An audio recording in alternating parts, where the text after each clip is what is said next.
Greetings ladies and gents, Issey from Heat and Scent here, welcome to my channel. Okay, today we have got a review for a bit of a classic in my collection. Now, this is actually the first fragrance that I actually bought with my own money when I was about 21 or so, 16 years ago? Yeah, so this actually came out at around 2004, and it is none other than Issey Miyake Bleue D'Issey Pour Homme.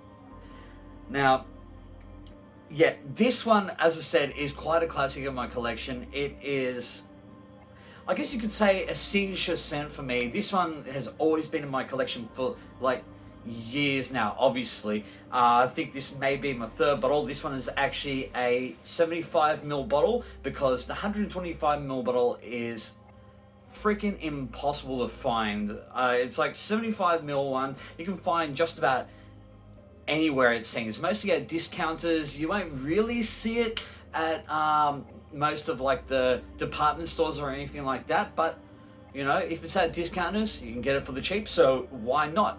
Okay, let's start off with the notes. So the note breakdown is a little bit of it's got a decent amount of notes. So top notes of rosemary, lime, orange wood, mandarin orange.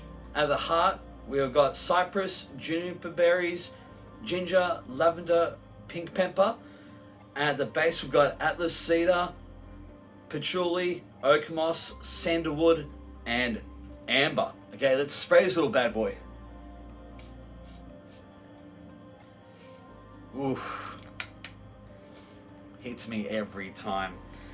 Oh, I should really sort of show the bottle anyway. So it's pretty simple, very dark sort of blue bottle right there. You got yourself that lovely chrome cap with Issey Miyake printed right at the top there.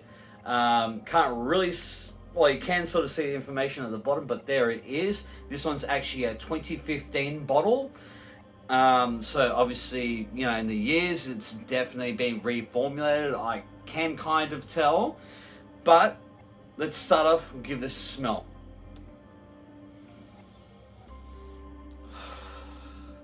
Classic. Wow.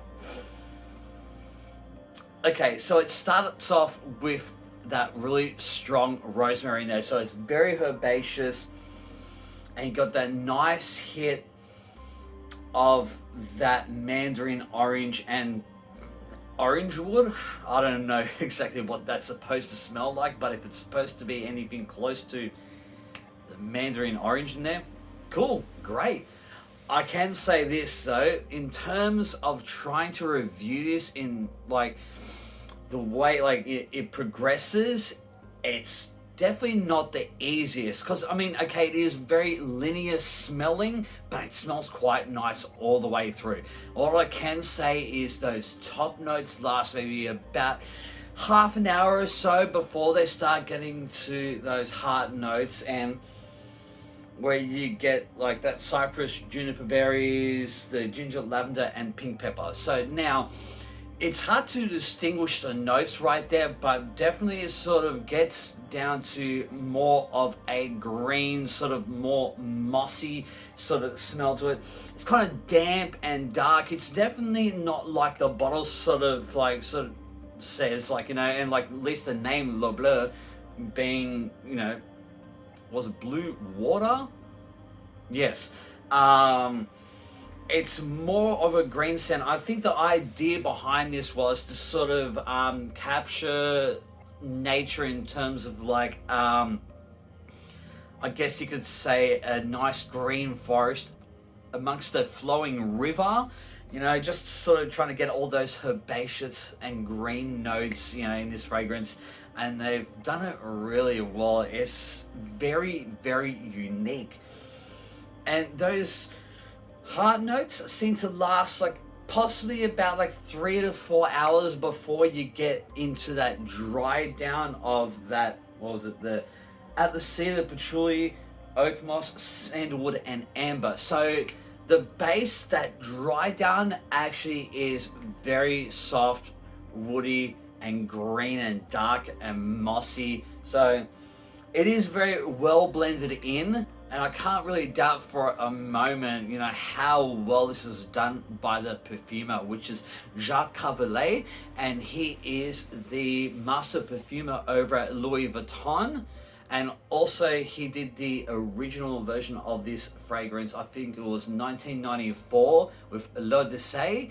That it's got that top note of yuzu, which makes it very nice and citrusy. It's a very soft fragrance as well. It's nothing ridiculous. Same sort of thing as this. This one, in terms of projection, you won't get a far projection for this. This is like maybe half an arm's length at most, really. So it's a bit more of a personal scent rather than a full-on compliment getter or anything like that.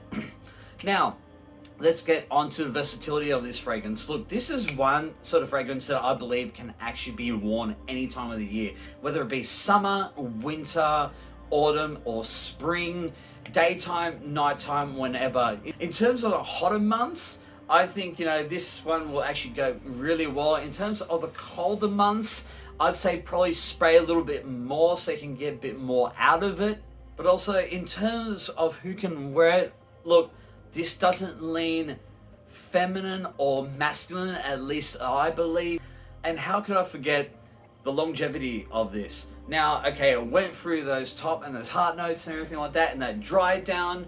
Basically, okay, it gets closer to the skin actually really quickly. You know, it only takes about an hour or so, and the longevity of this fragrance is about a good 6 to 7 hours. So look, it's not a slouch, it's not a bad duration at all. And for the price that you're paying for this fragrance, at least from what I've seen these days, it's about like 30 or so Australian dollars from Chemist Warehouse for at least a 75ml bottle. The 125ml bottle seems to be a lot harder to find, and for some reason it's just going for a ridiculous price. You know, I've found it usually about 80 or 90 Australian dollars, which doesn't seem really worth it to me. So at that rate, you may as well get 2 bottles of this.